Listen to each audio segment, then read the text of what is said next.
मम्मा kids stories. एक सुंदर सा गांव था। कुछ किसान और जमींदार जैसे लोग वहां खुशी से जीवन जी रहे थे। उस गांव में एक किसान का घर था। उसका नाम था शंभू। वो और उसकी पत्नी खेती करके अपना गुजारा करते थे। शंभू हर रोज दोपहर में खेती करके खाना खाने के लिए घर आता और उसकी पत्नी उसके लिए गर्मा गर्म रोटी और सब्जी बना के वो खिलाती। एक दिन शंभू जैसे ही खेत से खाना खाने के लिए घर आया, तब उसकी पत्नी ने गर्मा गर्म रोटी और सब्जी वहां रखी।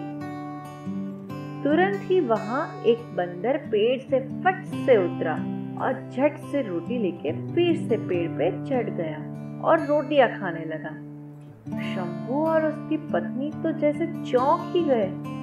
उसकी पत्नी गुस्से से बहुत चिल्लाने लगी बंदर को। दूसरा दिन हुआ। वही दोपहर में शंभू खाना खाने के लिए जैसे ही आया, तुरंत ही वो बंदर पेड़ से उतरा और फिर से वो रोटी लेके पेड़ पे चढ़ गया। शंभू की पत्नी लकड़ी लेके उसके पीछे गई और बहुत गुस्सा हुई। अब तो ऐसा जैसे हर रोज होने लगा। वो बंदर शंभू को जैसे हर रोज परेशान करता था। वो दोनों तो वो बंदर से परेशान हो गए थे। कुछ समझ नहीं आ रहा था उन दोनों को कि क्या करें। उसी दिन शंभू का भाई शंभू और उसकी पत्नी को मिलने के लिए उनके घर आए। शंभू और उसकी पत्नी को देख के वो बोले, क्या हुआ है तुम दोनों को? तुम्हारा चेहरा उतरा हुआ क्यों है? तो शंभू की पत्नी ने उनको सारी बात बताई।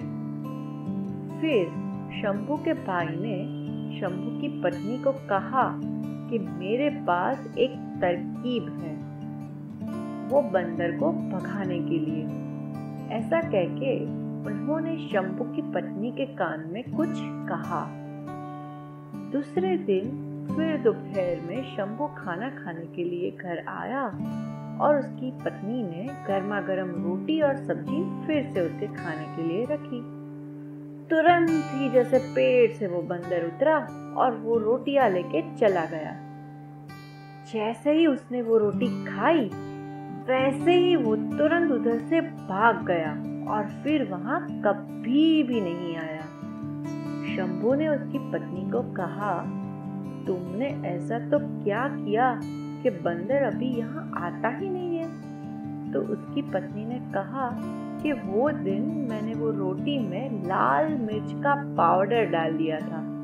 वो रोटी जैसे ही वो बंदर ने खाई, वैसे ही उसका मुंह जलने लगा और वो वहां से भाग गया। ऐसे उन दोनों ने बंदर को सबक सिखाया।